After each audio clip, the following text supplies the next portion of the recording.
Hello guys and welcome to my channel.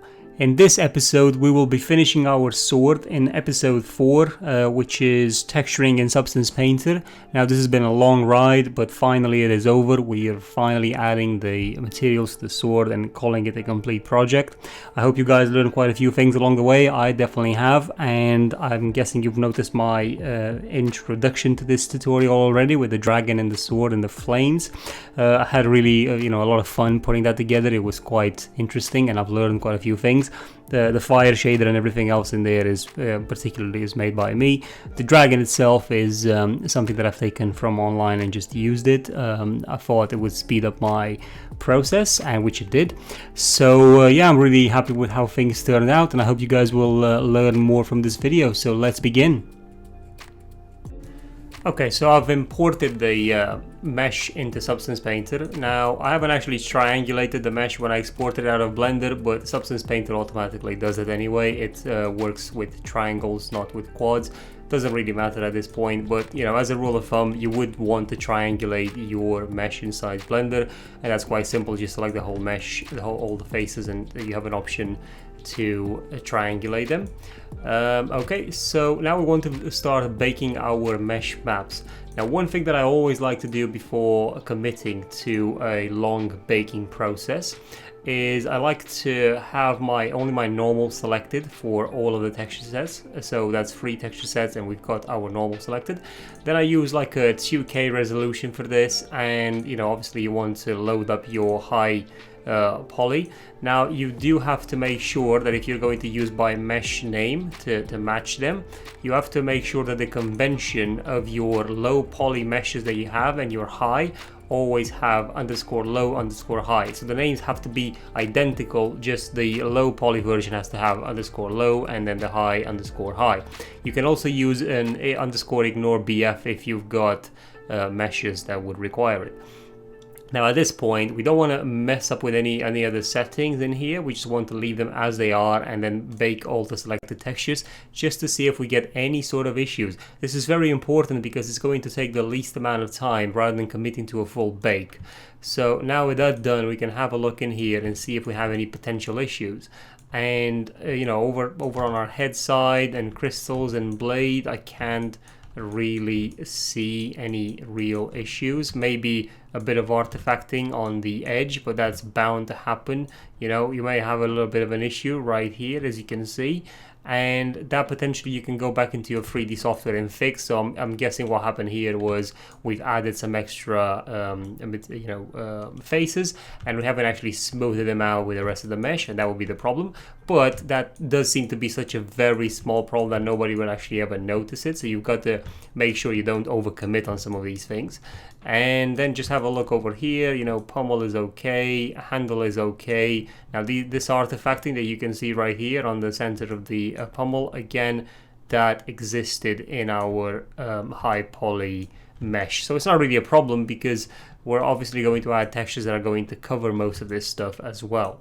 So now that we know that our bake is going to be quite okay the way we're going to do it, it's time to actually go and commit to more maps. So we want to get our normal map, ambient occlusion, curvature, and again, if you want position or thicknesses, depending on if you actually need it.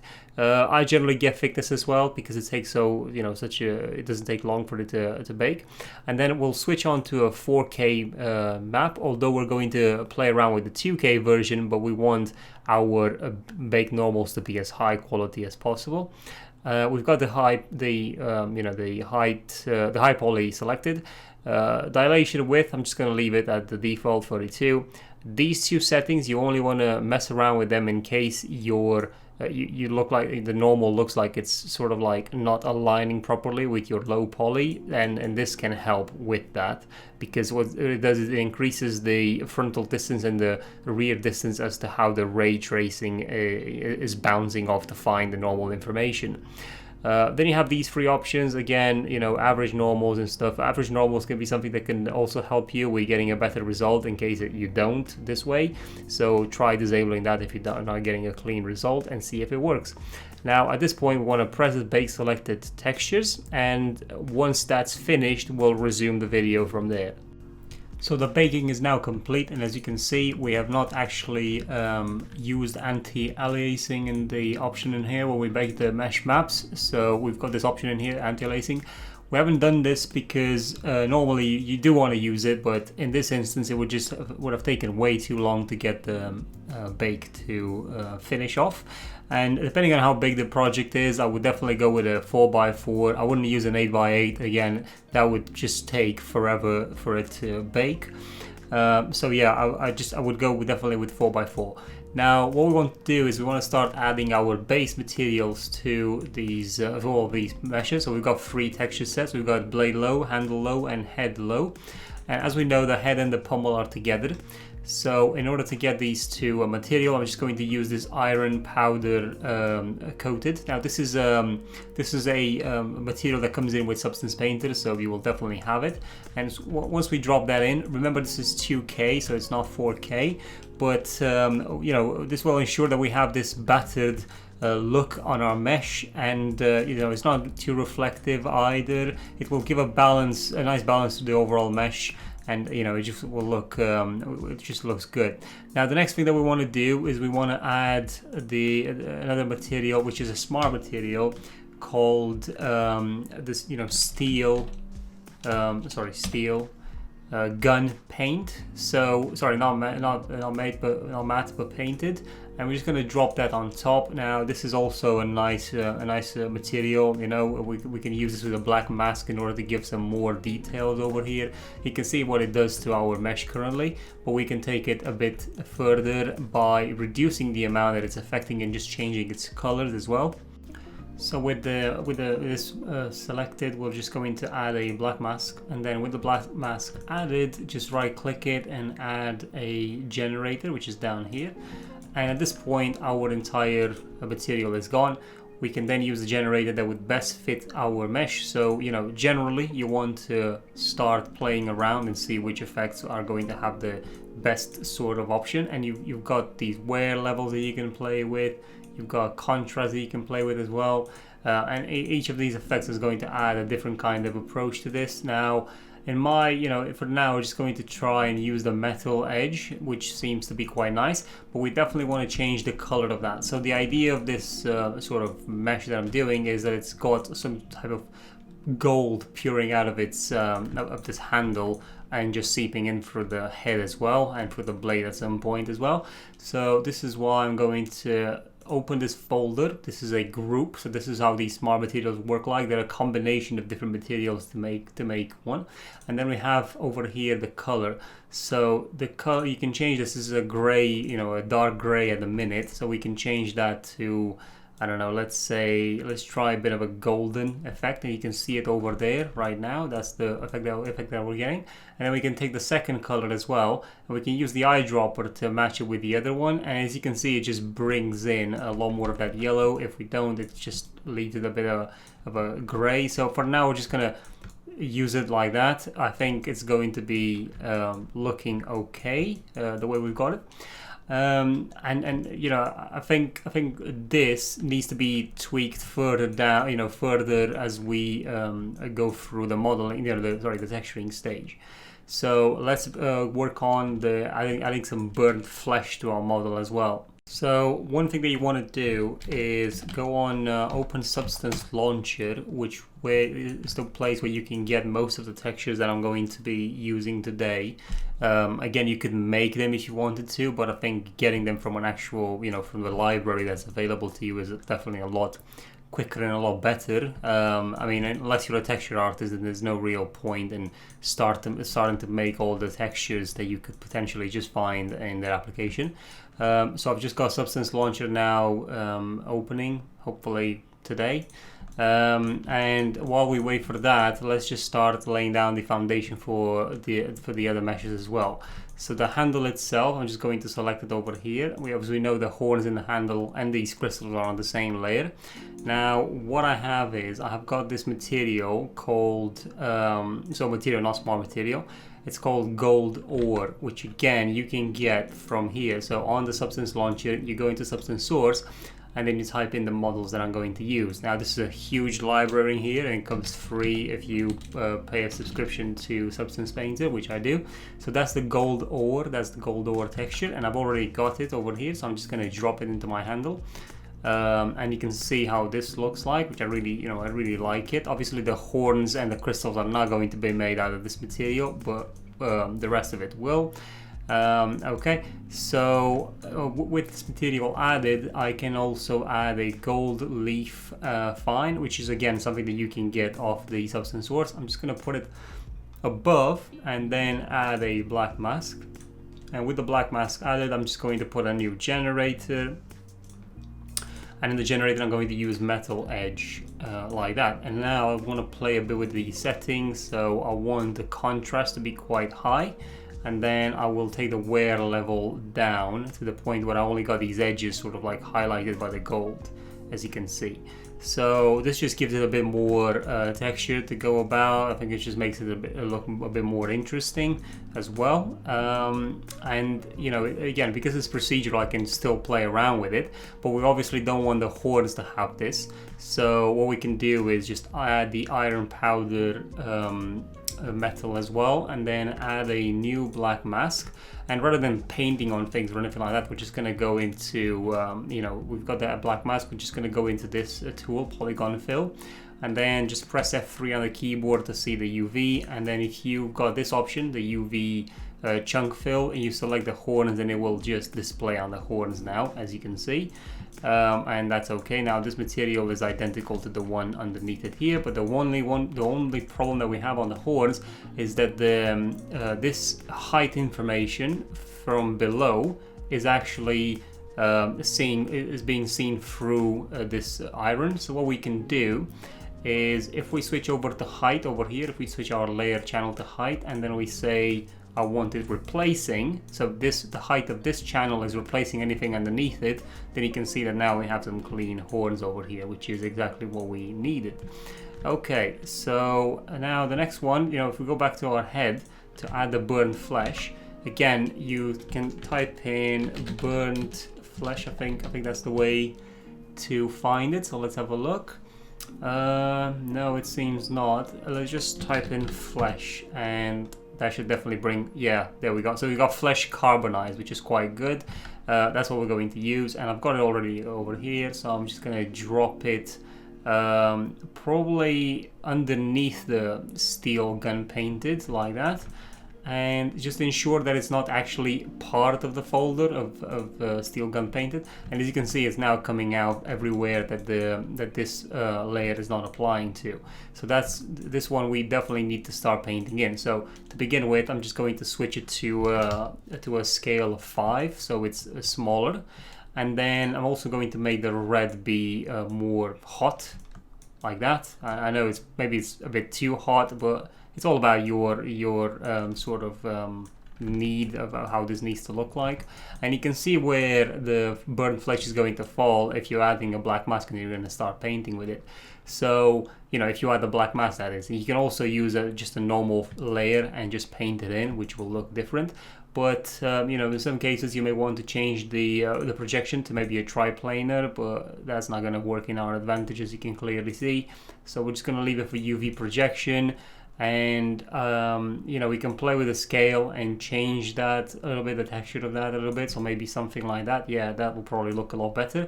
So we're now going to add a black mask, and we can start painting it in. So with a brush, maybe we've got dirt brushes in here, so let's just, yeah, there it is. So we've got some dirt brushes in here. Make that smaller, and you can start painting away. I think that one is not that useful, that brush. So maybe something like this could be useful to just bring that, you know, bring that texture in here. Remember, this is 2K, so this will definitely look a lot better in 4K, especially out this close. So what you're doing on this side also happens on this side, because these two UVs, we've made them in Blender in such a way that they overlap. So as I've said, the size can be different. So this side from this side can be different, but not the back and the front. The back and the front will always be the same.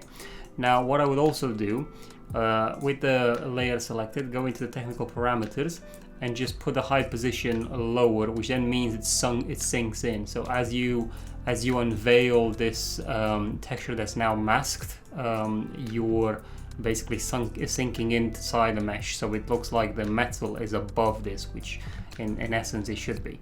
Okay, so we can now add some more around here, maybe increase the scale of the brush.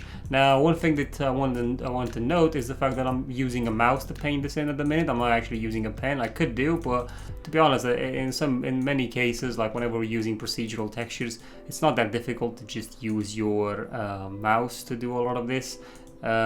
So yeah, maybe something like that. You can see I'm just keeping that space in there. I know I've got this crystal above it, but it just adds a bit more interest over there. So as I said, this is just this skull, you know, the head of the dragon is just underneath, and this metal has sort of taken over, so it's been poured on top of the dragon's head. That's the sort of the story on this. You know, obviously it's not a very well thought out story, as you can imagine, but this is something that I just came up with in order to make this dragon head a bit more interesting. So yeah, something like that. Obviously you will work on it even further as you develop the mesh more and more, but this is what we've got so far as a concept for the head. So now it's time to look at the blade and just getting a bit of texture on that as well. So we'll select the blade and then we're going to go into our materials. Now this is one of those where I don't think that iron is going to look that good, so maybe try with some steel rough and see how that looks like. Yeah, I don't know. It could potentially be. I'm not really sure about the direction of these, although you can see these strokes coming from, you know, going downwards like that to the right. Maybe that's how this sword generally cuts, from this side. So it's not that bad, but at the same time you can play around with the texture itself and, you know, just rotate it. So you can probably go, you know, go like that, and now it's going downwards. And if that's going to be a better sort of fit for you, then use that. We're just going to use a steel rough for now as a texture. We do have these leather straps here that we need to work with, so I'm just going to type in leather to see what I've got, and I'm pretty sure I don't have any good leather material over here, so let me just go into smart materials, see if I've got anything there. Generally, if I don't, I'm just gonna go and, you know, have a look for substance for the substance source and find something. So I'm probably going to use leather fine aged, or maybe let's just have a look here. Yeah, this could actually be quite okay, this one. So add it on top. Yeah, actually no, that's not what I'm looking for. Okay, let's just try with this one, leather fine aged, and yeah, I think this is gonna work quite okay. And then we want to add obviously a black mask, and at this point we want to start painting it in over here. So we're just going to use a basic hard for this one, and obviously we've got a space in which we need to put it on, so it can't go any higher than this point. You know, at this point you may actually want to start using the pen, because it's going to provide you with a higher accuracy. But it's very important to blend these here correctly, so it doesn't look wrong. You know, just purely from the mesh is made. Right, so sorry, because these are obviously connected here, and you've got the steel rough coming into connecting with the leather, and you want to have a nice smooth transition. Now the color itself of this leather isn't exactly the best one, and we're just gonna go maybe with a dark sort of blue, something like that, and that should be okay. And now we also want to add some dirt again, and again, this is what this is why I like that painted gun effect. I could probably use that again. It just looks so good as a dirt map. So again, add black mask, and with the black mask added again, we just can go in here, add a generator. So then go either, try with the metal, see how that looks like, but it's not really that good. Metal edge wear. Let's go with a dirt or a dripping dripping looks quite nice, although I think it just sort of goes way too much into the on top of the protruding surfaces rather than inside the curvature. So at that point you can start playing with these settings and try and invert them and see how that looks like. But I think it's definitely a bit too powerful. So as you can see, yeah, a bit too powerful. Let's just try with the dirt. Dirt always seems to go where it should do, inside these crevices, and then we can just work with the dirt level. We definitely want a lot of dirt in there, but the contrast should probably be something like that. And then there's obviously dirt over on the blade as well, but we don't we don't necessarily want that. So what we can do is we can add a paint, and with a paint layer we can just come in here and pretty much paint this out. So use a brush that would make sense. Maybe, I don't know, it's always good to sort of try it, because I think it works with the skull over here to have a bit of dirt over on that side. So just eliminate it like that. Yeah, that should be fine. You can see. Okay, so we just bring it in around where the skull is a little bit, but overall that looks quite good, and this over here is quite okay. Now what we do want to do is go inside here and ensure that we paint definitely more in there on this where the sword sort of meets up with the with this part where the leather is being it's been covering the blade like that. It just sort of blends it in a bit more. So I think that's also important to do, just play around with it and really add it in here as well. Okay, so now we want to do something about these sort of canals running through, and I'm going to do this sort of gold effect running through these as well. So head on over to our materials over in here and just have a good look as to what we can use. Not the gold ore, maybe the gold leaf could work. So add it on top like that. Obviously it's going to cover everything in gold.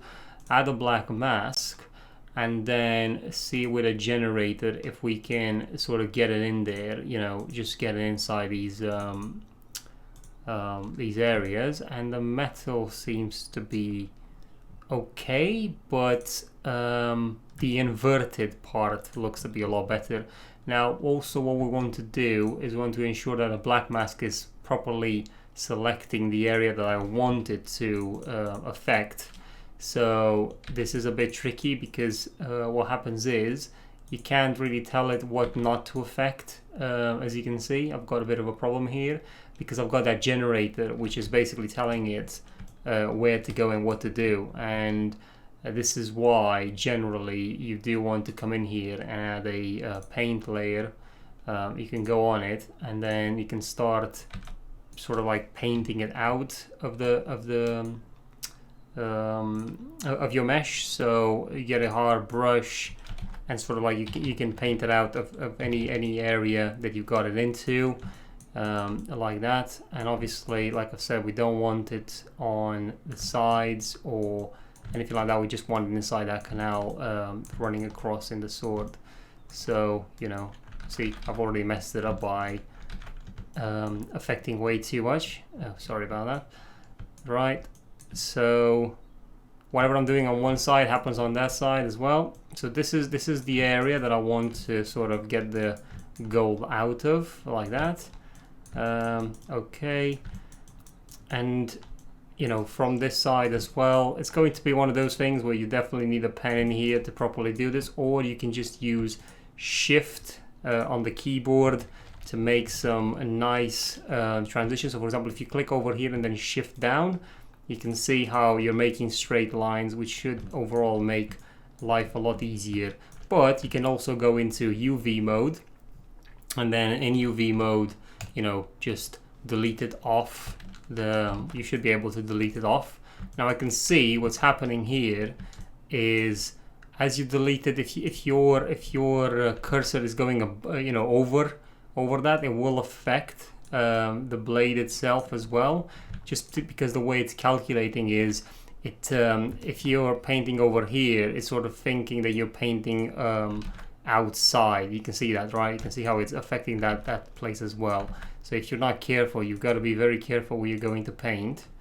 So maybe something like that, and then just go over in here and then paint it all out.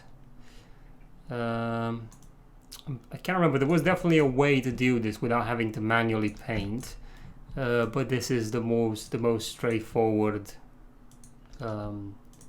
approach. Okay, so I'm just going to finish this off and then move on to the next stage.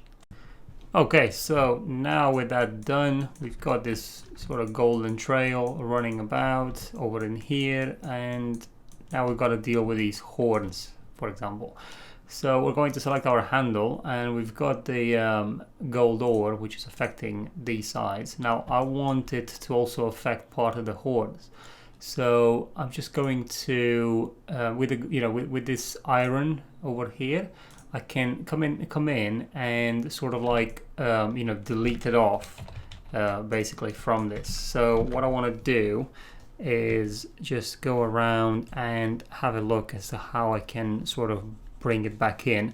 But this hard brush is not exactly doing me any favors, because it's just, there's no blending of any kind with a hard brush. It's just simply there. We just simply bring the texture, it just brings the textures back in, but very, very roughly. So I'm just going to bring back the obsidian on this side, and sorry, not the obsidian, the this gold ore. So probably something like that will look okay. At this point, I know they've also introduced these, these mesh, these parts of the mesh that can get things to sort of disappear. Make other parts of the mesh disappear based on the texture set that you're working in. So with that, like that, I can come in here and sort of like paint without seeing, or something like that. Without seeing the other meshes, but it's not exactly. I haven't exactly set up this project for that. So I'm just going to come around in here and delete off some parts of it, probably like that. Yeah, and I think that should be it, really. Maybe over in here as well, so make the brush a bit bigger and just bring it on, maybe something like that, just to make it look a bit more interesting. Yeah, something like that. Okay, and I'm just going to make sure that I've got this transition here that looks a bit better than what it is right now. I think I'm going to add another material, which is an obsidian material, which again you can get off Substance Painter. So just going to drop it over in here, and no, actually I'm going to drop it underneath the gold ore, and I do need the height to sort of come through. So on the gold ore, if I deselect height and just activate normal, that should be fine.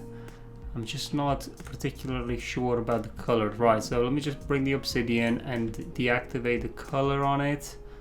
That makes things look a bit more interesting. Now I do want the iron rough to, the height of it to be replaced by the iron. So although that's not currently happening for some reason, you can see that the obsidian is still, no, the gold ore is the one coming through. So let me just, oh, it's because of the normal.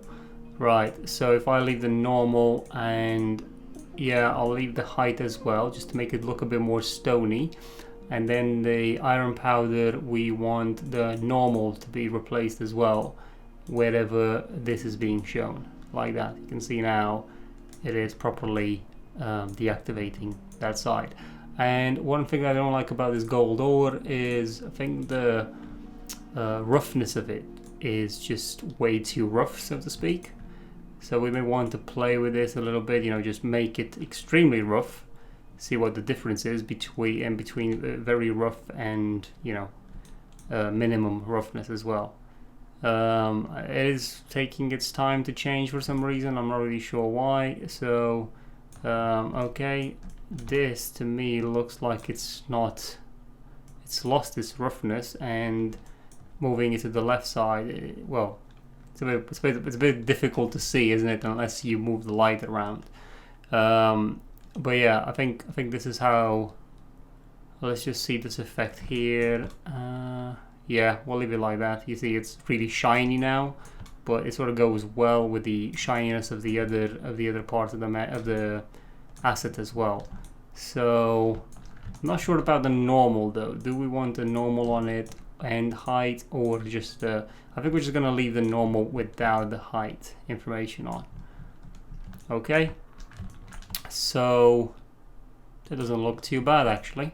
I think we need to make these horns a bit more interesting, definitely. I think they need a bit more detailing, and definitely these crystals here will need something doing to them as well. So on the crystal side of things, I think we can just add a fill layer at the top. Also go into the over here in the texture set settings and just add an emissive map. And then with the fill layer, we want to activate emissive and then just play with the color, for example. So I don't know, maybe get it into a bluish like color.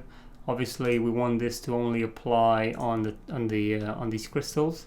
So just going to make sure that I've got my chunk fill activated, and I can just click these crystals, and as you can see, it only shows up on them. And for some reason I can't see the crystals at the back. Very weird. Just gonna have a look into that now. And I've got my texture, I've got my crystals back. It seems that when I exported my mesh out, I actually did not have a mirror modifier applied to the crystals, so they would be on left and right. So all I had to do was just export it again out of Blender with that in place. And then I just went into Edit, Project Configuration, select the new mesh that I've exported and pressed OK. And then Substance does the rest to reallocate the textures properly. Okay, so now we've got on our handle over here, we've got the crystals on, and this fill layer, we've got a height information on it. So I do want the height to replace anything underneath, and then also the normal as well. We don't want any sort of anything from below to sort of show through these. Because we want to be able to control what we do with them and how we do it and so on. Now these crystals can obviously, we can add all sorts of elements to them or all sorts of materials as well. And we're just going to toy around with a few options. So I've actually found quite a nice material for it, so I'm going to delete this fill layer and add the stylized crystal. And then with that added, we can activate a emissive on it as well. And then obviously we're going to add a black mask and ensure that it is only affecting the crystals themselves and nothing else. I've also gone into my shader settings and increased the emissive intensity, and over into my display settings I've activated post effects and glare. And with this done, we can actually see some luminosity coming from, some emissiveness coming from these meshes.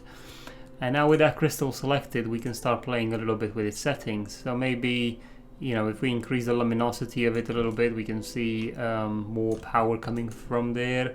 We can also play around with the contrast if we want, of the colors themselves. So the less contrast you'll have, the less sort of light emitting out there you're gonna have. I'm just going to take this maybe to a 7 so we can see more effects from it. So that looks quite interesting. We could also play around with the colors, maybe get something else, maybe get something like a golden sort of color, because sort of like that's the theme of this. So I think it's just a bit too powerful right now. So we can definitely tone down the luminosity of it. Hopefully that will, that sort of makes it a bit look more amberish. So maybe something like that. Now one thing that you can do is you can right click it, add a level channel in there, and then just go on the emissive part of it and just play around with these settings, and you can now see how we are sort of adding a bit more some more effects on it. So maybe do something like that. I'm not entirely, yeah, I think, well, I'm not entirely sure what I can do with it, but you see this will affect the light of it, so maybe we want to do that.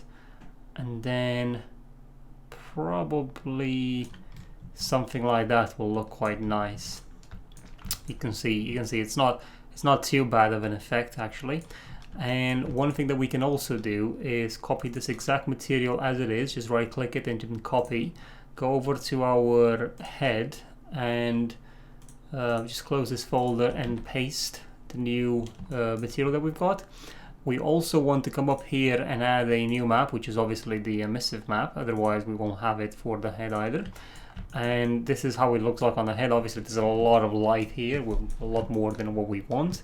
But we're going to clear this mask, and then we can start painting sort of that effect in if we want to. So this is why I brought it in, so we can have a look at maybe doing something around this point, maybe make it look as if this is really almost molten in here, to where this shard is sitting in. So we can probably do the same thing over here. It just adds a bit more story to the overall mesh, as you can imagine. So I'm just going to put it like that in there, yeah. And maybe we want the scale of it, we want to play with the scale a little bit, just probably make it smaller, so a lot smaller, as you can see more details on it. Well, smaller you can see more details. I know it sounds a bit counterintuitive, but it will work in this instant. And now we do want to play around with these settings a little bit. Maybe now I think we'll leave it that will leave like that. And then just see if we can get it to shine a bit more. So I think this was reducing it, wasn't it? And then we can just have a look. Yeah, something like that. And again, we can play with this setting over into here. Maybe added like some sort of lines. We can go into the brushes or particles, whatever you want to use, and just see if you can add some more effects in there without, maybe using. I've got this brush called Energy Thin, which you can sort of like make these lines through here. Again, it's not looking too great, is it? But let me just try it out. It's all about trying. So yeah, no, I think I'm just not going to go along with the lines. I definitely don't think it looks that good. I do have this flaming effect, but it doesn't look as good as what it does on the crystals themselves, as you can clearly see. So I do have a lot of brushes that I can try out in order to get a better result, but I think I'm just gonna stick with it like this for now and see if we can change it later on. So now to do a bit more work on the overall coloring of this. So on the handle we want to darken the texture of the actual handle itself to look something like that, which I think just adds a bit more interest. And then we also want to play around with this gold and really make those colors pop a bit more. Obviously we don't want to add an emissive map because that's just not going to work properly here. But I think this gold, for example, here you could potentially sorry, not that one, this one, you could potentially play with some emissiveness on it, but I would definitely say you're not going to get the best effect. Actually, if you're going to get any, by the looks of it, it's not really adding any effect. Okay, one thing though, on the gold ore over here, we potentially could be looking at not having it show up at all over here. So we could get the Omnius obsidian. So if we deactivate that, we can see it sort of like disappearing, and it does definitely add a bit more detail to the mesh. But we've got this gold ore. The Omnius obsidian doesn't have a color, and that's the problem. But if you add the color back in, you can see how it's affecting the mesh overall. And you could also like take the height out, but it's just not, it's not going to be very appropriate. One thing that I would do is I could potentially just add a generator. So add a black mask and then add a generator, and maybe just say, right, I want it dripping like that, and it really adds a lot more intricacy to the overall sort of mesh, as you can see, and you can really spread it out if you wanted to, or go with a metal edge, which again you can just increase the wear level, and as you can see it's sort of like eating away at that material. You can also try it with a curvature, so you can blur it out, or you can see how it brings it in and just occupies the space of the texture underneath it. But overall you may not want it at all, so delete it entirely and it wouldn't really be that bad. Now one thing that I want to do is just ensure that I add a white mask on the gold ore and just take it off these horns completely, and then I can add an obsidian, omnium obsidian again, and this will just show up on these horns where I've deleted, I've taken out all the materials. So it will look something like that, and it's got height information. Maybe I want to play with that and just ensure that the height is coming out further, although that's not how it's going to work. So I've got the height range, which is very high. Don't see a lot of height though. It just feels a bit out of place. Maybe bring in the normal as well.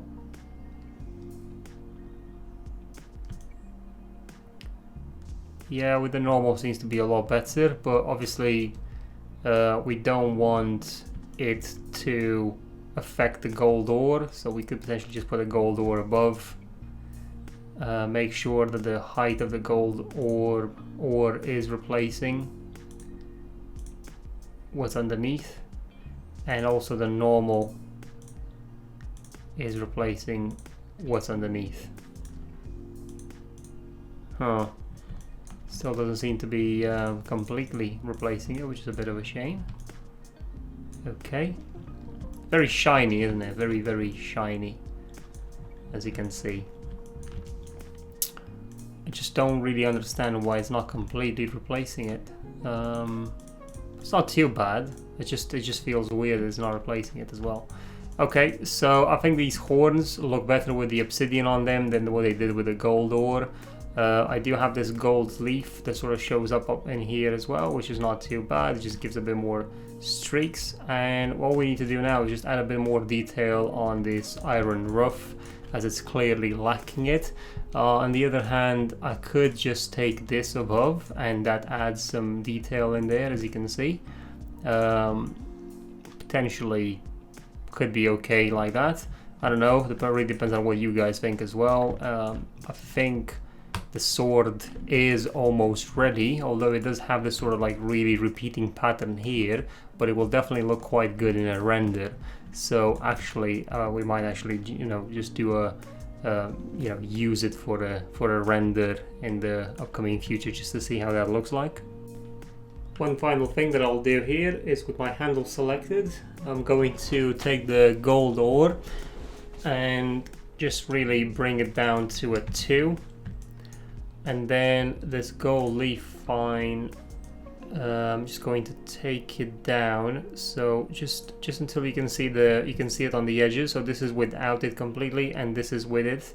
So just on those edges, just to sort of give it a bit of a nice effect on the curvature. I could play a bit more with the grunges and so on, but I think the grunges, I don't think they're adding too much. I think they're just adding a lot of noise. I think it looks okay like this. Over on the head side of things, I think at this point it's really all up to whoever makes the mesh. If they want to add more details, I'm just going to leave it the way it is right now. I think sort of looks good enough, and it's not completely it's not very loaded with things. So I think overall it's quite good the way it is as a weapon. So I hope you guys really enjoyed this tutorial and you've learned something about how to use Substance Painter and how to combine these textures. You can get a lot of them off of the Substance Source launcher. Just go in there and really download and experiment. I think overall this has been quite a good practice for me as well, and I'm sure for you guys, some of you have definitely learned a few things as well alongside with me. I hope you guys will join me in my next videos that I'm going to upload. If you really like the content that I post and you would like to support me, please consider subscribing to my channel, leave a like, a comment. It will definitely mean a lot to me and push me forward to make better tutorials and improve the work that I do. So I hope to see you guys in the next video. So take care.